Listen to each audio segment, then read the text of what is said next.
She looks at me and says, help me to find my way. Assalamu alaikum. Welcome back. You are listening to the Maryam Mkwanda show on Salam Media. People who have never been in an abusive relationship, who have never been abused, often wonder why a person wouldn't just leave their abusive relationship. We don't understand that leaving can be a little bit more complicated than it seems. Joining me is our life coach and councilor Nazia Salojee to talk a little bit more about why people can't just leave in an abusive relationship. Assalamu alaikum, Nazia. Walaikum assalam wa rahmatullahi wa barakatuh, Maryam. Jazakallah for having me. Shukran for joining me once again.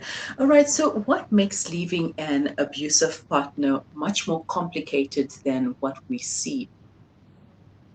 So there are many reasons, Maryam, why people cannot leave an abusive partner, and it varies from financial reasons to physically or emotionally dependent on that person.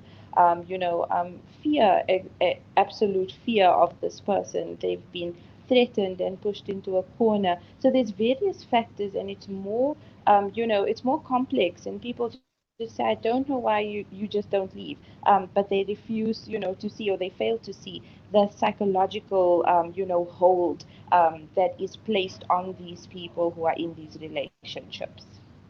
Mhm. Now, staying in an abusive relationship is one thing, but what about talking about it to someone? Do people often talk about the abuses to someone close to them? Not all the time. It also varies from culture to culture, because certain Mhm. cultural norms dictates that you don't speak out of your home, or if you speak there's a stigma attached, because no matter what, it might be viewed as a failed marriage, and then who would want to marry you again.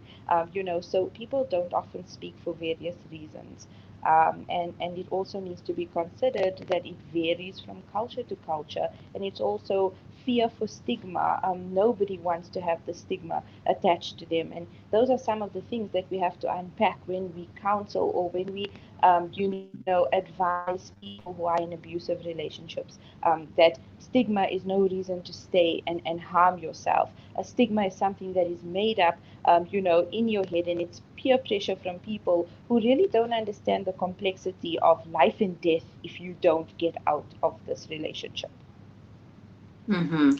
Has abusive behavior been normalized and accepted by society, which is why another reason for the victims to stay? That could very well be. That is why we don't see so many. I mean, Becky Sele just reported that this year alone we had 21,000 reports of domestic violence this year alone.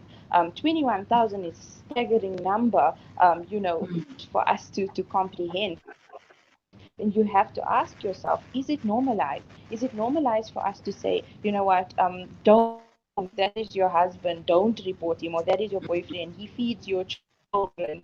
What are some of the questions that we as a society are asking? And is it the right questions? And is it the right advice to be giving someone? And who are we trying to protect here? The abuser or the abused? And I think that that is reflection that we need to take as society. What angle are we advising, and are we qualified to be advising, victims of domestic violence or abuse? And it's not limited to women. There are also men who are being abused. So as much as we try to focus on women, it is happening to men, and it's something that we need to be aware of. But stigma should not be a reason that we normalize abuse or condone abuse, or we don't lend our voice. Sometimes a victim can't speak for herself, but if she gives you, or he gives you permission, you have the capacity and ability to speak on behalf of this person and assist them through the process. And abuse to men often goes unspoken of. Men don't come forward as much as women to talk about their abuse because of the way they are perceived by society as men are supposed to be these strong beings, and they're supposed to look after their women and be in control of the situation and not lay a hand on their women, etc. But then if a woman lays her hand on a man, and if a man cries abuse, then the tables are turned to say, no, he is not man enough, etc. So Yes. society needs to scrap this type of behavior, because abuse is abuse. Exactly. And it's so sad because a man won't come forward because he will be viewed as weak. What man can be abused by a woman? What man lets his wife beat him? But maybe out of Mhm. respect for her, he does not lift his hand on her. Or, it's also been normalized by society that a man does not get abused. What do you mean you're being abused? It's Mm, laughable. And that is what we need to evaluate, is that which societal norm are we allowing to run our lives? What have we normalized that's actually harmful to us? And what examples are we setting for our children? Because I must also make mention of, the fact that children are watching and they become the abusers of the future because they condone it and it is their normal. And they end up condoning it because it's their normal and they emulate that behavior going forward. So we have started a cycle, of normalizing very harmful, very toxic behavior. And also making jokes out of it, it's like it's become a laughing matter to say, oh, how can he be abused? I mean, look who's wearing, I mean, we hear these things when we go to functions and weddings, and we sit there and Yeah. say, yeah, yeah, his wife is sitting on his head and she's wearing the pants in the family. And, it's a Yes. joke then, but it's not Yeah. really something to laugh about. This is a serious matter, Yes. and it should be addressed seriously. Yes, and it's demasculating, to demasculate someone is also a form of abuse. And yes, I think that the jokes are, actually a form of offense. It's offensive towards men. And Miriam, I must make mention of, Yeah. a lot of women or men want to be a savior. They're in an abusive relationship and they think, I can save him, I can make him or Mm. her see, that there's more to life, and it's my fault. So in that way, the wanting to be a savior is a really, really big downfall of Mm. of someone. Now, a person wanting to be a savior to their abusive partner, does this not make them be in an invisible prison? Yes, and it's a psychological prison. It's like you are the architect of this prison. So in your head, you build up the different reasons why you should stay. And like, I can save him or her. I can make him or her see better. I can make them see, a better way. And if I just stay, I can love them through this darkness. It's just a phase. And that has led to a lot of people losing their lives, and also the emotional scarring, because when this is all over, they are unable to connect to another partner, for example, or trust easily, or just go on, day to day life without having flashbacks, and getting anxiety and depression because of this. So you are the architect of what is happening in your mind, and this contributes to building up of that, that fantasy that you can save an abuser. This could be a Mhm. narcissist that you're dealing with.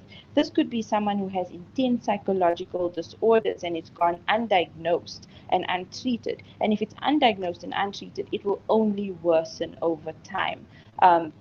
So we, especially as women, must not be fooled by the fantasy in our heads, that we can save or be a savior. You must seek professional help in this case. Mhm. And that brings me to the question of the abusive partner. Do they know that they are abusing their partner, or to them, is that also just normal behavior for them? And that goes back to what we discussed earlier, right? Perhaps they were taught that this is, normal behavior. Perhaps they grew up in an abusive environment. And then on the flip side, there are people who have come back from, who or come from absolutely decent homes, and their parents never abused each other. But because they've got anger, related issues, or they've just lost their temper one day and decided that this is how they're going to, react to a certain situation. So we have people who normalize the behavior, and it really depends on the individual themselves. And what kind of relationship modeling do they look up to? Some people just like the power, or the power gained through fear. Some people get off, or they get a kick out of seeing somebody beg for mercy. And this is why we're saying there could be psychological issues involved. There could be intense personality disorders going on that have gone undiagnosed, like bipolar mood disorder or schizophrenia. There's so many things that could be. There's so many variables. So we have got to ensure that the moment we see a red flag, we act on it, we don't allow it to happen again, we establish boundaries, and we be firm with those boundaries, because we do have children who are watching. And family expectations is never a reason to stay in an abusive relationship. You would rather have your daughter or your son come home and you able to save them than them keep quiet and die in a situation, or end up in a life-threatening situation because they didn't want to speak out because of family expectations, and societal pressure for not being a failure. If your marriage fails, or if you leave, you're the reason, you couldn't make it work. That's all nonsense. It's not something that you should stay and endanger your life for. So how can abusive, victims of abuse, get help while they are still in such a relationship? Because it's not easy for them to just leave. As we mentioned earlier on, it's much more complicated than just packing up your bag, grabbing your kids, and leaving. So how else can they get help? So the first thing to do is to speak to a trusted person. Now remember, one of the tools of abuse is isolation. The abuser will isolate the victim from anybody and everybody who can assist them or who they see as a threat. So there are organizations and there are people who can assist you. There's NISA, there's the victim empowerment unit at your local police station, who are all equipped to assist you. And people seem to think that, no, I can't just leave. No, you can. You can leave. You get a plan, you get assistance, and you leave. Or else you put yourself and your children's lives in danger.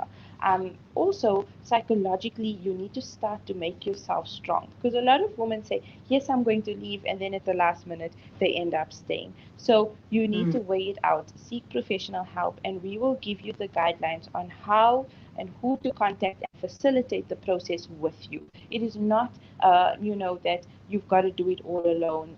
At the moment, gender-based violence and the victim empowerment units, gender-based violence is a huge problem in our country. Femicide is a huge problem in our country. So we have the necessary resources that have been made available to assist victims of domestic violence, and you need to make use of it. So contact professionals, contact the organizations like NISA. They're a wonderful organization. There are various women's shelters. The victim empowerment unit at your local police station is definitely going to assist you. And friends and family. People don't care how long you've taken to speak to them. As long as you reach out and say, these are my reasons, this is what's happening at home, nobody's going to turn their backs on you. So acknowledge that, and know that toxic love should not be tolerated. If it is hurting you, if it is harming you, if it is giving you a bad disposition, if you are being abused verbally, emotionally, or financially, you do not need to stay in that situation. So make the decision, and then there are various people who are ready and on hand to assist you. All right. And what if the person stays in the relationship while building the courage to leave? What can they do in that case? Should getting a protection order be advisable if the person is physically abusive? I'm sorry, Maryam, I can't hear you at the moment. All right. If a person decides to stay in the relationship, can you hear me? Hmm. Yeah, I can hear you All now. right. Okay. If the person chooses to stay in the relationship while building the courage to leave, would getting a protection order be advisable if the partner is physically abusive? In fact, a protection order is absolutely necessary if the partner is physically abusive. And we had this exciting discussion with Nisa, on what the purpose of a protection order is. And it is basically there to protect you.